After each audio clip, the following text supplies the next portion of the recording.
Hello everyone, welcome back to our channel Learn and Compete. So today we are going to start the retirement benefit. And retirement benefit के अंदर हम सबसे पहले हम start करेंगे gratuity. That is covered under the section 10, subsection 10 of the Income Tax Act. In our previous video we have already covered all the perquisites and allowances. तो आज से हम start करेंगे retirement benefit. उसमें first that is a gratuity. But before starting, अगर अब तक आप लोगों ने चैनल को सब्सक्राइब नहीं करा है तो चैनल को सब्सक्राइब कर लीजिए and click on the bell icon so that you can get the notification of all the upcoming videos easily. अब आज की वीडियो के अंदर हम क्या कवर करेंगे, पहले हम ये डिस्कस कर लेते हैं। आज की वीडियो के अंदर हम ग्रेचुइटी क्या होता है, कौन कौन सी कंडीशंस होती हैं ग्रेचुइटी रिसीव करने के लिए, या ग्रेचुइटी कौन एग्जेम्प्ट करा सकता है, या कितने अमाउंट तक ग्रेचुइटी की अमाउंट एग्जेम्प्ट हो सकती है फ्रॉम द एम्प्लॉय सैलरी, ये सब आज हम डिस्कस करने वाले हैं। और इसका साथ ही साथ हम एक न्यूमेरिकल क्वेश्चन भी सॉल्व करेंगे ताकि आप लोगों को इस क्वेश्चन की अच्छे से प्रैक्टिस हो जाए रिटायरमेंट बेनिफिट में ग्रेचुइटी। तो स्टार्ट करते हैं, बट बिफोर गोइंग फर्दर आप मेरे टेलीग्राम चैनल को भी ज्वाइन कर सकते हैं। उसके अंदर मेरे सारे हैंड रिटन नोट्स एंड जो भी मैं पढ़ा रही हूँ पीपीटी से वो सब आपको वहाँ पे मिलेगी। स्कैनर मैंने आपको दे दिया है। तो स्टार्ट करते हैं the payment of the gratuity to the employees. तो ग्रेचुइटी क्या है? ग्रेचुइटी एक पर्टिकुलर अमाउंट है जो कि एम्प्लॉयर अपने एम्प्लॉय को देता है फॉर द हिज और हर सर्विसेज, जो भी उसने जितने भी मिनिमम ईयर्स जो है उसने काम करा होता है एक पर्टिकुलर कंपनी के अंदर। तो ग्रेचुइटी रिसीव करने के लिए कम से कम एक एम्प्लॉय को एक पर्टिकुलर कंपनी में 5 साल जो है काम करना पड़ता है। जब वो पर्टिकुलर इंडिविजुअल 5 साल एक कंपनी के अंदर काम कर लेता है तब वो एलिजिबल हो जाता है ग्रेचुइटी के लिए। तो ग्रेचुइटी क्या है? आपकी एक एक्स्ट्रा अमाउंट जो एम्प्लॉयर अपने एम्प्लॉय को दे रहा है क्योंकि उसने इतने साल आपकी कंपनी में काम करा है इसलिए। और ये ग्रेचुइटी का अमाउंट उसे ऐसे ही नहीं मिलता 5 साल बाद, उसे कब मिलता है? या तो वो उस कंपनी को छोड़ रहा हो, या फिर वो रिटायर हो रहा हो, या फिर उसकी डेथ हो रही हो। इस तभी केस के अंदर जो है ग्रेचुइटी रिसीव होती है, अदरवाइज ग्रेचुइटी आपको बीच में नहीं मिल सकती जब तक आप काम कर रहे हैं कंपनी के अंदर। ये आपका सेक्शन 10 सब सेक्शन 10 के अंदर डिफाइन करा गया है। As a definition states the gratuity is the payment by the employer to the employee on his retirement और death for the consideration of the services which the employee has rendered. यही मैंने आपको बताया है, जितनी भी सर्विस एक employ अपने एम्प्लॉयर को देता है उसको थैंक्स करने के लिए एम्प्लॉयर अपने एम्प्लॉय को एक पर्टिकुलर अमाउंट देता है उसके रिटायरमेंट के टाइम पे या डेथ के टाइम पे। That amount is known as the gratuity. And gratuity लेने के लिए एक इंडिविजुअल तभी एलिजिबल है जब उसने मिनिमम 5 साल जो है एक कंपनी के अंदर काम करा हो। ये वही चीज़ है who is eligible for the gratuity. अब सबसे पहले हमें देखते हैं ग्रेचुइटी मिलती किसको है। ग्रेचुइटी चाहे गवर्नमेंट एम्प्लॉय हो चाहे नॉन गवर्नमेंट एम्प्लॉय हो, कंपनीज जो है अपने एम्प्लॉयज़ को ऑफर करती हैं। अब इसकी एग्जम्पशन देखते हैं। देखिए अभी मैंने आपको बताया ये जो ग्रेचुइटी है, ये ग्रेचुइटी आपके 2 लोगों को मिलती है। कौन कौन से 2 लोगों को मिलती है? एक तो government employees,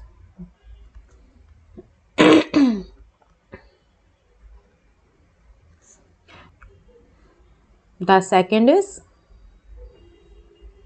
non government employees, यानी कि जो आपके प्राइवेट सेक्टर के अंदर काम करते हैं।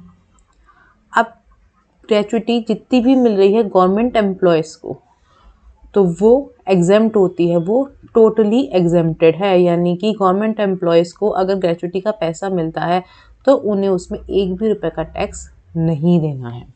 But in the case of the non government employees उसको टैक्स पे करना पड़ता है एक एम्प्लॉय को। बट इसके अंदर भी ना 2 केसेस आते हैं। कौन कौन से केसेस होते हैं? अगर एक individual employee payment of gratuity act के अंदर कवर है तब कुछ अलग कंडीशंस हैं, और एक इंडिविजुअल जो पेमेंट ऑफ ग्रेचुइटी एक्ट के अंदर कवर नहीं है तब अलग कंडीशंस हैं। दोनों के अंदर हम क्राइटेरिया देखते हैं कौन सी अमाउंट एग्जम्प्ट होती है from the total gratuity. Covered under payment of gratuity act.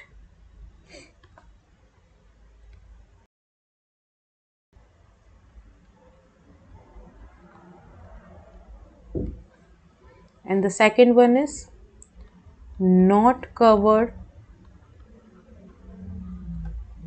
under the payment of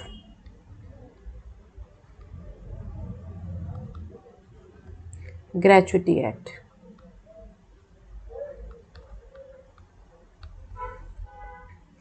अब इसकी मिनिमम कंडीशंस देखते हैं। देखिए, अगर कोई भी इंडिविजुअल अगर पेमेंट ऑफ ग्रेचुटी एक्ट के अंदर कवर है तो उस केस के अंदर गवर्नमेंट कहती है हम आपको 3 कंडीशंस दे रहे हैं। उन तीनों ही कंडीशन के अंदर जो भी मिनिमम अमाउंट होगी दैट विल बी एग्जम्प्टेड। अब कौन कौन सी कंडीशंस है वो?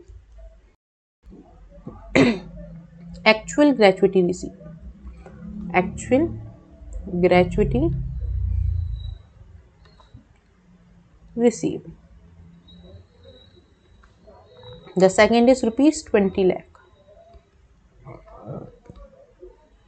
पहले ये आपकी 20 लाख थी, बट अब ये जो है जब हम नेक्स्ट असेसमेंट ईयर के लिए पढ़ेंगे that will be 25 lakh.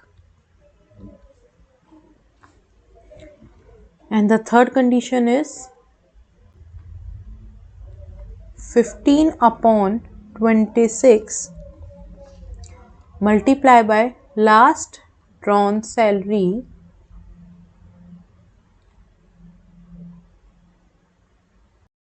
multiply by number of completed year of service, number of completed years of service। अब इसमें number of completed year of service में क्या क्या इंक्लूड होता है? देखिए, अगर कोई भी इंडिविजुअल किसी ने अगर 30 साल काम करा है, 30 साल अगर आपके पास गिवन है, 30 years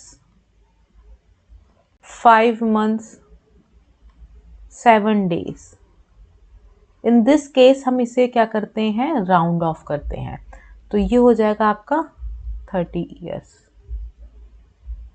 अगर यहाँ पे 5 की जगह 6 होता या 7 होता, इफ देयर इज 7,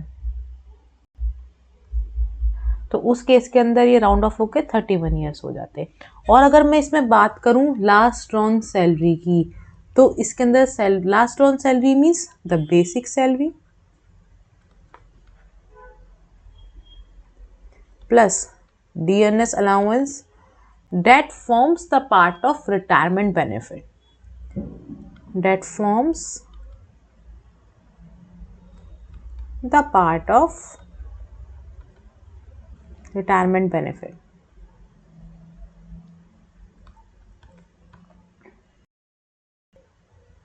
अब इन तीनों में से जो भी मिनिमम अमाउंट होगी, इन तीनों में से जो भी मिनिमम अमाउंट होगी वो एग्जम्प्टेड होगी। The minimum will be exempted, बाकी सारी टैक्सेबल। ये तो हो गया आपका covered under the payment of gratuity act. But जो एम्प्लॉयज जो है पेमेंट ऑफ ग्रेचुटी एक्ट के अंदर कवर नहीं होते, तो उसके लिए क्या होता है ये भी हम देख लेते हैं। The second condition is not covered under the payment of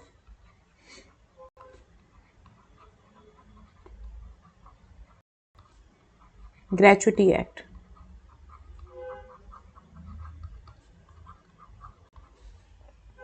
तो उस केस के लिए क्या कंडीशन होती है? सबसे पहली same, actual gratuity receive,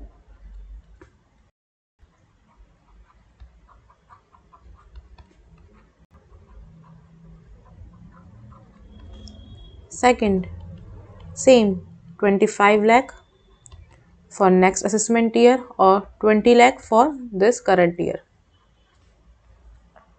Third, half multiply by average salary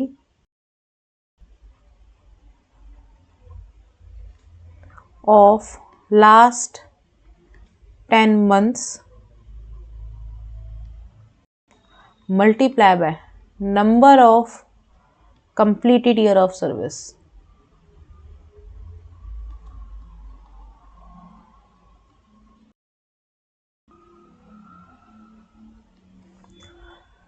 अब इसके अंदर क्या है, इसके अंदर अगर मैं बात करूँ number of completed year of service, अगर आपके पास क्वेश्चन में गिवन हो 31 ईयर्स 7 मंथ्स 5 डेज, इवन तब भी आप उसे टोटल राउंड ऑफ करोगे। अगर आपके पास गिवन हो 31 years 7 months and the 5 days, तो उस केस के अंदर आप total number of years consider 31 ही करोगे, आप इसका राउंड ऑफ नहीं करोगे 32। और average salary of the last 10 months के अंदर क्या क्या इंक्लूडेड होगा आपका, basic salary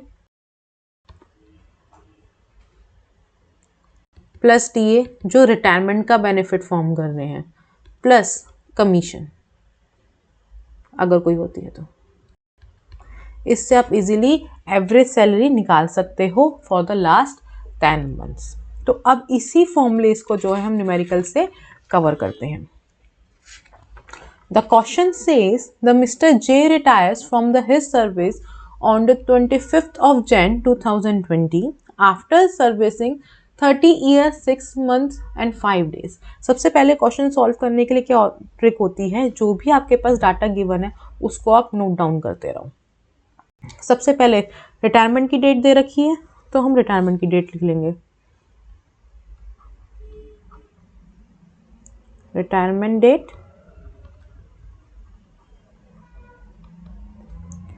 25th Jan 2020। Total year of service कितनी हो गई, total years of service 30 years 6 months and 5 days। At the time of retirement, his basic salary was rupees 9,000 rupees per month। Retirement के time पे उसकी जो basic salary थी वो क्या थी, 9,000 रुपये पर मंथ।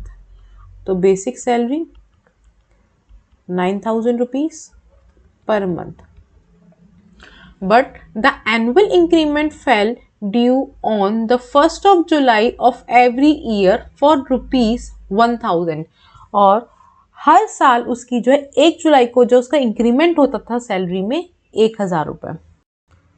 तो 1 जुलाई को इंक्रीमेंट होता था 1,000 रुपये का, यानी कि उससे पहले उसकी सैलरी क्या थी, 8,000 रुपये।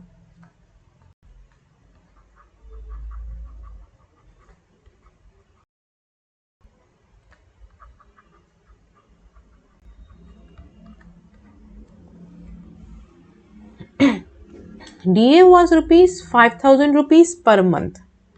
DA is rupees 5,000 per month, on which 60% forms the part of retirement benefits। में 60% जो है रिटायरमेंट बेनिफिट का पार्ट फॉर्म कर रहे थे।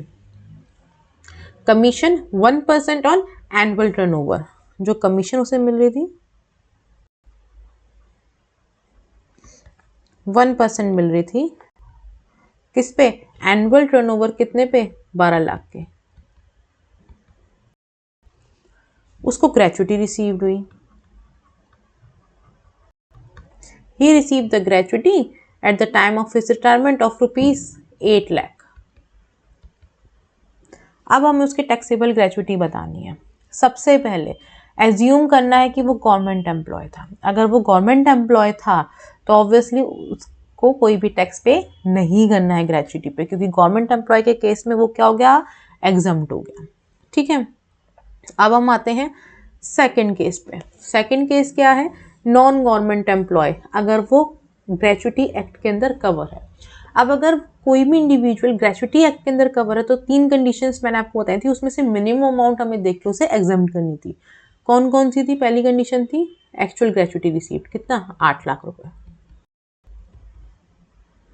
सेकंड 20 लाख रुपए और 25 lakh, 25 lakh next assessment year के लिए। अब इसमें कौन से साल की बात करी गई, असेसमेंट ईयर 2021 की, तो डेट मीन्स यहाँ पे आ जाएगा आपका 20 lakh. And the third is 15/26 multiply by last on salary.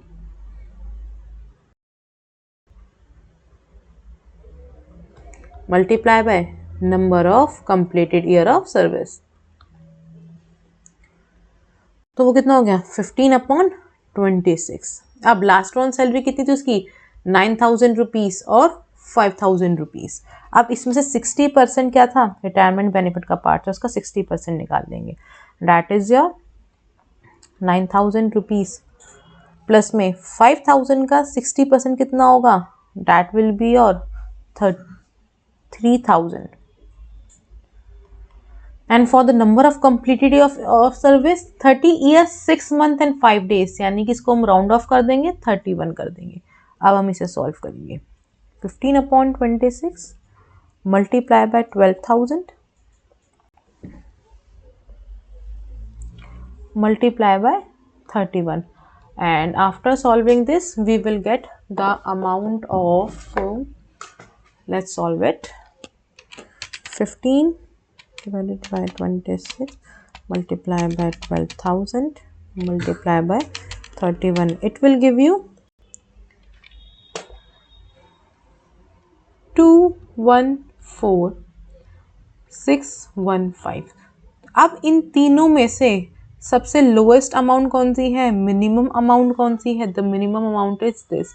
तो जो ये अमाउंट होगा वो क्या हो जाएगा आपका एग्जम्प्टेड हो जाएगा। और अगर ये अमाउंट एग्जम्प्टेड है तो टैक्सेबल कितना बचेगा, 8 लाख उसे सैलरी मिली थी, सैलरी में ग्रेचुइटी मिली थी, उसके अंदर उसको 2,14,615 डिडक्ट हो जाएगा। तो टोटल कितना बचा taxable, that will be 5,8,3,5,8,5,385, that will be your taxable gratuity।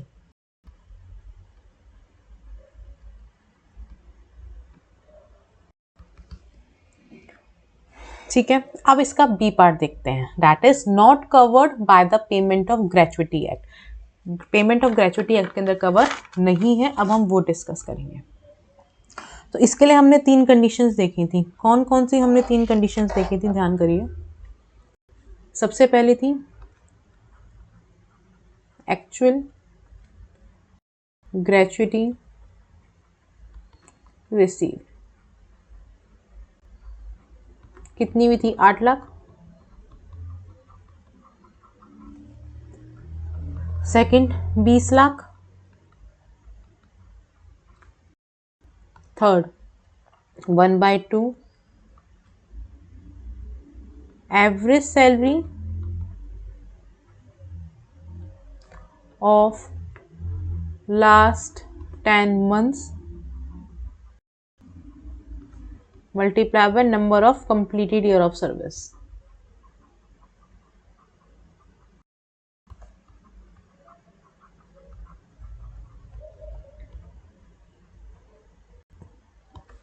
तो जब इसको सॉल्व करेंगे 1/2 एवरेज सैलरी निकाल लेंगे और कंप्लीटेड ईयर ऑफ सर्विस कितने हुए 30 हुए। अब इसको हम सॉल्व करते हैं। एवरेज सैलरी निकालने के लिए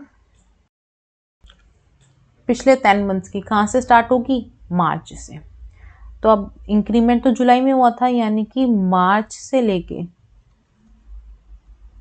जून तक की सैलरी कितनी हुई उसकी 8,000 मल्टीप्लाई बाय 3 बेसिक सैलरी। और फिर जुलाई से दिसंबर तक कितनी हुई 9,000 rupees multiply by 7, that is your 24,000 and that will be your 63,000। so the total will be basic salary 87,000। now DA 5,000 rupees per month, 10 महीने का निकालना है, 10/12 सिंपल, और 60% पार्ट ऑफ रिटायरमेंट बेनिफिट। या सीधा आप 10 से मल्टीप्लाई करेंगे इसके अंदर, क्योंकि पूरा अमाउंट 10 महीने का निकालना है। तो it will give you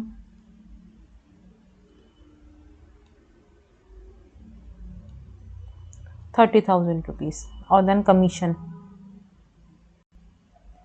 commission 1% थी, कितने अमाउंट पे आपके 12 लाख पे, 10 महीने की निकालनी है। इसको सॉल्व करेंगे तो वी विल गेट 10,000 रुपीज़। ये सब हमारे पास है। टोटल सैलरी आके 10 महीने में उससे कितनी मिली। अब इसकी अगर मैं बेसिक निकालूं, सॉरी एवरेज निकालूं, तो एवरेज कितनी हो जाएगी 87,000 plus 30,000 plus 10,000 divided by 10. So it will give you the amount of rupees 12,600. तो यहाँ पे आ जाएगा 12,600 and after solving this we will get the amount of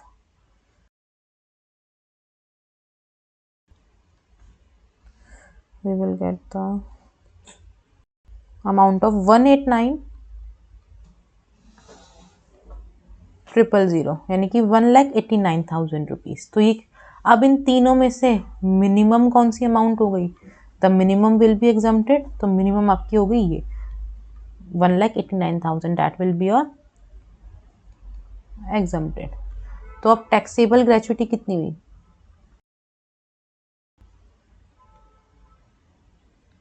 simple 8 lakh receive हुए थे,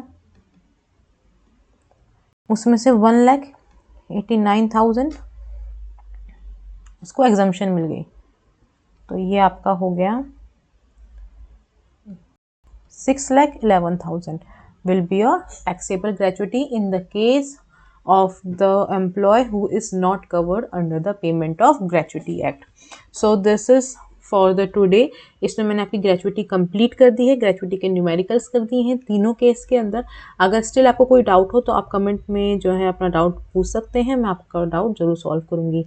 and on the next class we will start the LTA. Okay, so thank you all.